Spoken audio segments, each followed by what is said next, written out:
Alright guys, instead of going through just card by card, I have everything laid out on the table for you all. So we're going to go ahead and just get started with the deck. Obviously, you're going to run your average V-Series starter. This is the standard deck, obviously. So for the trigger lineup, I opted to go with 4 heroes, 10 crits, 2 draws. Reason being why I only run 2 draw triggers is because I feel like this deck needs to exert pressure early. The deck already has a pretty good early game, and the more pressure you can put on your opponent in the early game, during your grade 3 turn, you can just potentially kill him off the first grade 3 ride. And the biggest issue with this deck now, compared to other standard decks, is that most other decks that's in the format can attack you up to 4 to 5 times. This deck only gets like 3 big attacks off. Granted, yes, they do swing with a crit, but if your opponent can either A, hard guard, or has a PG, it kind of just defeats the whole deck. So that's why I opted to run the 10 crits in here, just so that way you can exert pressure. I also run the Sentinel crit, because this is essentially just a 1-card block. Alright, next into our grade 1 lineup, I run 4 Sweet Berries, and I run 4, I think her name is Panini, I may be butchering her name. I run 3 Diana, and then 4 Tina. Again, I'm butchering this name right now. So I'm going to explain the reason why I run these grade 1s. Sweet Berry, obviously, Panini, and Diana are obviously just starter cards for the deck. All of these are really good ride targets. No matter which one you ride, this one will give you a token, this one is your grade 3 searcher, and this one, it just helps you to filter. So going second, this card is amazing. So if you ride this card, or even if you just call it the Vanguard, you end up, you draw for turn, you will ride, draw off your starter, you'll get your quick shield. Since you went second, you'll use her skill, drop the quick shield to draw an additional card. So it's not even a neg.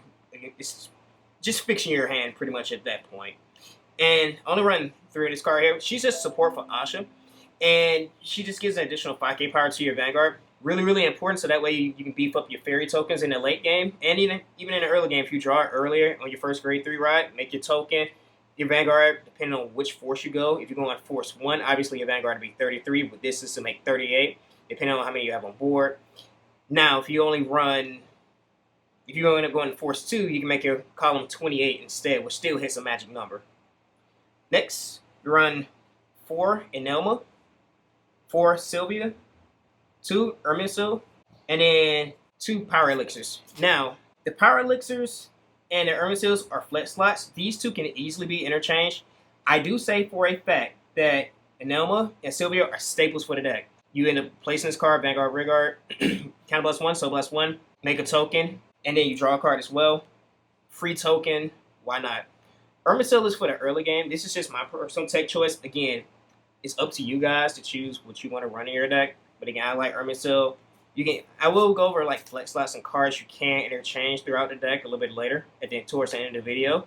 I only opt to run 7 grade 3s. I run 4 of the the VR Ahsha, and then I run 3 of the Tri-Deck Ahsha. You really don't want to ride this card, to be honest with you, because you value the crit pressure. So normally, on your first grade 3 turn, if you have both Ahshas in hand, you'll ride this Ahsha here, and then you make your fairy token. You can use this one to replenish your board, or to help you get you tokens, so that way you can sack off the extra tokens to make your fairy token. So this would be 23 if you use the skill. And then since you have 2 Ahshas on board, since token counts as an Ahsha name, not only do you get the 10k, you also get the crit. If you go force 1, this would be swinging 33 with a crit, and depending on if you have any other support cards that can boost up your powers Vanguard, including also the triggers that you hit on your drive checks, you can make it beefy, and that way you can swing crit. So you can actually go, if you wanted to, you can also go force 2, slap it on this regular column here with this Ahsha. So you'll have 3 columns, 3 lanes swinging with crit. So this is swinging with the force 2 crit. This is swinging with her own crit, since she gains an additional crit since you have 2 Ahshas on board. And then the fairy token copies the crit and the power of your Vanguard when it's swinging. So this will be swinging with 2 crits, assuming that you didn't hit any additional crit triggers during the turn. So that's pretty much it for the deck. So I'm going to go over a couple of flex slots and things that you can interchange. Obviously, if you want to run 8 Ahshas in total, you can easily replace this grade 1 here, Tina. You can move it over, make this into another Ahsha if need be. But I think 7 is perfectly fine in the deck. After you do it the first initial turn, next turn you're just going to make another Ahsha fairy token. Once you have 2 tokens on board, fairy tokens on board, it's pretty much all you need. If you want to replace Erminsil, I'm going to put the cards you can interchange on the side here. So you can take out the Erminsils, and you can run Scylla if you want to in place of it. So she just counterblast 1, and she's not once a turn, by the way. and she makes 2 tokens. So that way, easy fodder for your Ahsha. You can go ahead and make your favorite token. Or you can also run L. I don't recommend this card. If anything, you would rather just run Seal. But this card is, you counterblast 1, retire her. You look at the top 2 cards of your deck, and actually, I'm sorry, you look at the top 3 cards of your deck, and you get to call 2 cards off. So that way you can end up getting Sylvia or any other card, slap those on board, and then you can use those as fodder for your Ahsha and then make your favorite token.